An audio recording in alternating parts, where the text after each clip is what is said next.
Okay, let's do the second one. So we'll put in this intermediate row again, call it the change row. I have seen some people call these ICE tables, as in I for initial, C for change, and E for equilibrium. If you like to write them out like that, that's a great idea. Okay, so in this one we've got methane reacting with water to give carbon monoxide and hydrogen. We're told that initially there is 1 mole of each of the 4 species, and we're told that at equilibrium we have 1.6 moles of hydrogen. So we can fill in the change row for hydrogen. Obviously 0.6 moles of hydrogen was produced. Okay, now we look at the stoichiometric ratios.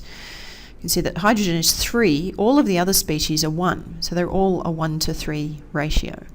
So if 0.6 moles of hydrogen was produced, then 1/3 that amount of carbon monoxide must have been produced, which would be 0.2, because it's a 1:3. 0.2 times 3 is 0.6. So then our equilibrium moles of carbon monoxide are, you started with 1, you added 0.2, so you've got 1.2 moles at equilibrium.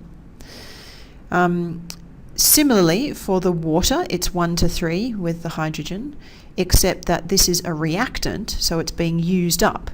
So the change is not plus 0.2, it is minus 0.2. 0.2 moles of water are used to give 0.6 moles of hydrogen.